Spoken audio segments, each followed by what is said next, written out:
Hello friends, welcome to JDS education academy. So आज की video हम करने वाले हैं NCF 2005 के इंपॉर्टेंट क्वेश्चंस। सो जैसा कि मैंने आपको लास्ट वीडियो में NCF की पूरी थ्योरी प्रोवाइड करी थी विद डिटेल। इसके अलावा कहाँ पे कौन कौन सब्जेक्ट में NCF की कितनी इंपॉर्टेंट है ये भी मैंने आपको बताई थी।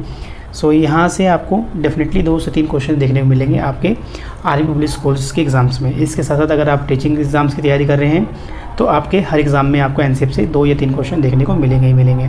तो एक ऐसा टॉपिक है दोस्तों जिससे आप स्किप नहीं कर सकते।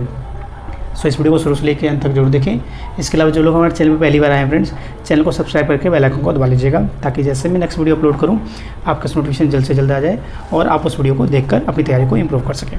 सो नाउ बिना देरी करते हुए वीडियो को स्टार्ट करते हैं और NCF के 2005 के इंपॉर्टेंट क्वेश्चन को डिस्कस करते हैं।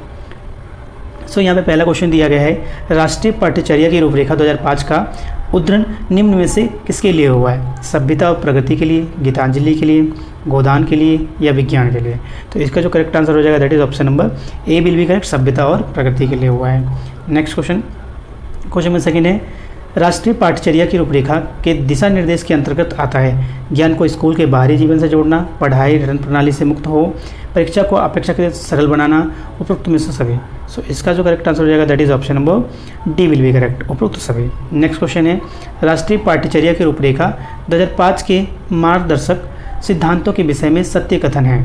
पाठ्यचर्या पाठ्यपुस्तक केंद्रित होनी चाहिए, अधिगम प्रक्रिया के अंतर्गत ना समझ आने वाली अवधारणाओं को रखना चाहिए, स्कूल में प्राप्त ज्ञान को बाहरी जीवन से जोड़ा जाना चाहिए। लास्ट ऑप्शन है, ऐसी अधिभावी पहचान की अवहेलना करनी चाहिए जो राष्ट्रीय चिंताओं पर आधारित हो।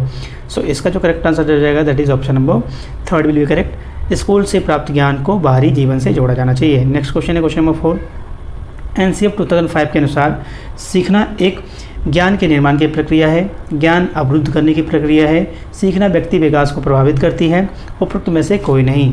सो इसका जो करेक्ट आंसर हो जाएगा that is option number first will be correct, ज्ञान के निर्माण की प्रक्रिया है।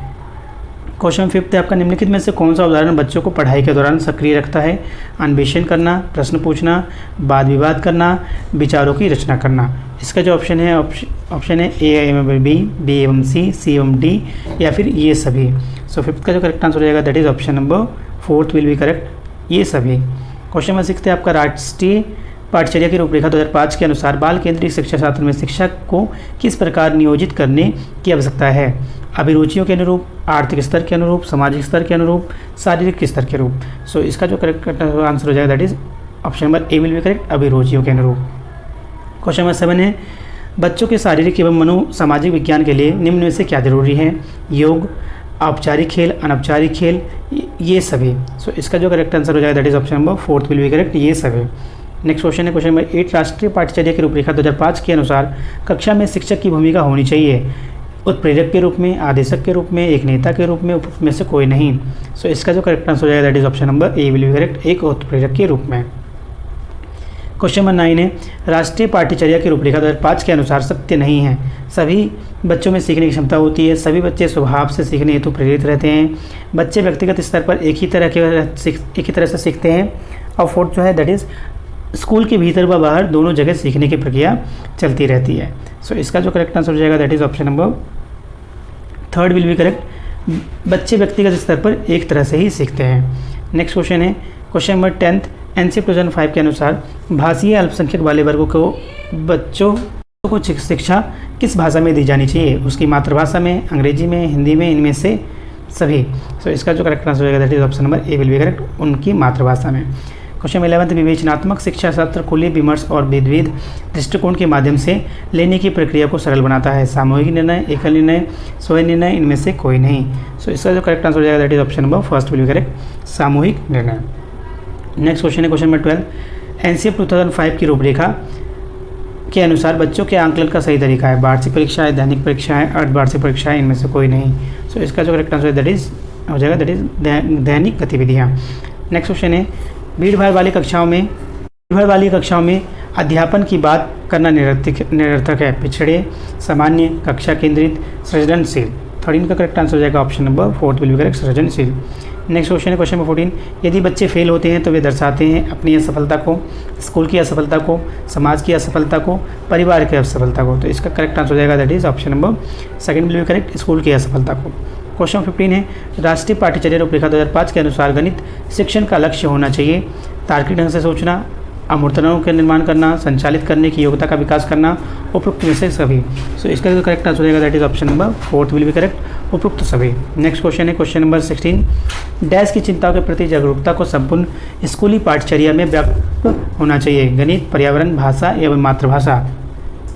16 का करेक्ट आंसर हो जाएगा option number 2 will be correct, पर्यावरण। नेक्स्ट क्वेश्चन है क्वेश्चन नंबर 17, कला विषय को स्कूली शिक्षा के किस स्तर पर शामिल किए जाने पर बल देना चाहिए, पूर्व प्राथमिक, प्राथमिक, उच्च प्राथमिक, इनमें से सभी स्तरों पर। सो 17 का करेक्ट आंसर हो जाएगा option number 4 will be correct, इनमें से सभी स्तरों पर। क्वेश्चन नंबर 18 है, राष्ट्रीय पाठ्यचर्या रूपरेखा 2005 किस सूझबूझ के आधार पर पाठ्यचर्या के बोझ को कम करने पर बल देता है, शिक्षा बोझ के साथ, शिक्षा बिना बोझ के, शिक्षा पर्यावरण के साथ, शिक्षा पर्यावरण के बिना। सो इसका करेक्ट आंसर हो जाएगा option number 2 will be correct, शिक्षा बिना बोझ के। नेक्स्ट है क्वेश्चन नंबर 19, निम्नलिखित में से पाठ योजना का दर्शन किसने दिया, हार्वर्ड ने, गिलबर्ट ने, एल्बर्ट ने, हार्वर्ड ने। सो 19 का करेक्ट आंसर हो जाएगा option number A will be correct, Harvard ने। क्वेश्चन नंबर 20 है, गतिविधि अध्यापकों को मौका देती है कि वे प्रत्येक बच्चे पर ध्यान दे सके, किसी खास बच्चे पर ध्यान दे सके, वे अपना मूल्यांकन स्वयं मूल्यांकन कर सके, उपरोक्त में से कोई नहीं। सो इसका जो करेक्ट आंसर हो जाएगा that is option number 1 will be correct, वे प्रत्येक बच्चे पर ध्यान दे सके। क्वेश्चन नंबर 21 है, अनुशासन व्यक्ति के जीवन में बहुत जरूरी है, खासकर विद्यालय स्तर पर जब इसकी आधारशिलता रखी जाती है। विद्यालय स्तर पर अनुशासन महत्व है, केवल शिक्षकों के लिए, केवल छात्रों के लिए, शिक्षक एवं छात्रों के लिए, और में से कोई नहीं। सो इसका करेक्ट आंसर हो जाएगा option number 3 will be correct, दोनों के लिए।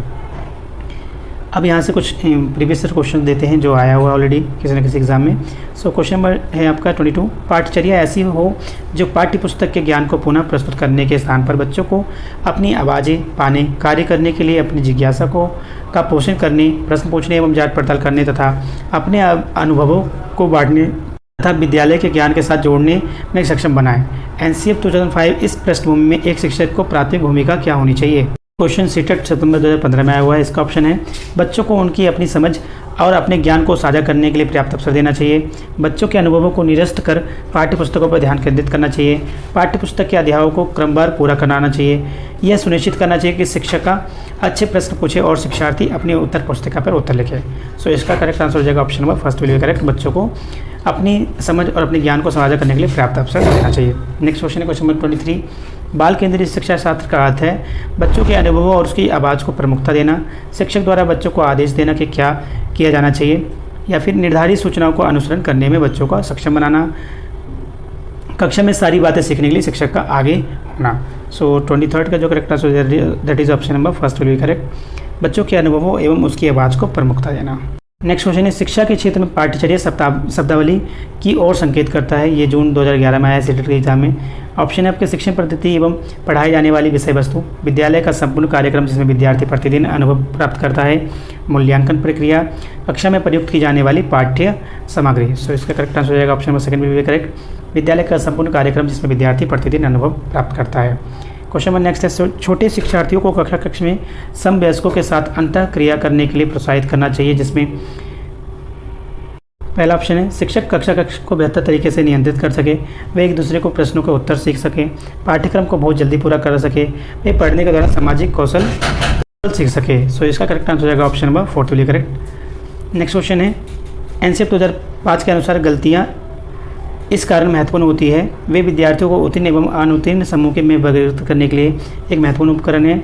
यह अध्यापकों को बच्चों को डांटने के लिए एक तरीका उपलब्ध कराती है, यह बच्चे की विचार की अंतर्दृष्टि उपलब्ध कराती है तथा समाधानों का पहचानने में सहायता करती है, एवं यह कक्षा में कुछ बच्चों को हटाने के लिए आधा स्थान उपलब्ध कराती है। तो इसका करेक्ट आंसर हो जाएगा option number 3 will be correct. Next question है और लास्ट क्वेश्चन है इस वीडियो की, NCF 2005 NCF के अनुसार शिक्षक की भूमिका होनी चाहिए, अधिनायिका के रूप में, अनुमतिपरक के रूप में, सुविधादाता के रूप में, सत्तावादी के रूप में। सो इसका करेक्ट आंसर हो जाएगा option number 3 will be correct, सुविधादाता के रूप में।